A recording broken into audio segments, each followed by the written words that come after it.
You've probably heard it your whole life. Cracking your knuckles causes arthritis.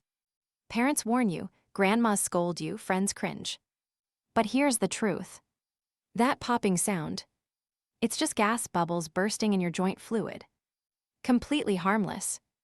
A doctor named Donald Unjur actually cracked the knuckles on one hand for over 60 years and never got arthritis in either hand.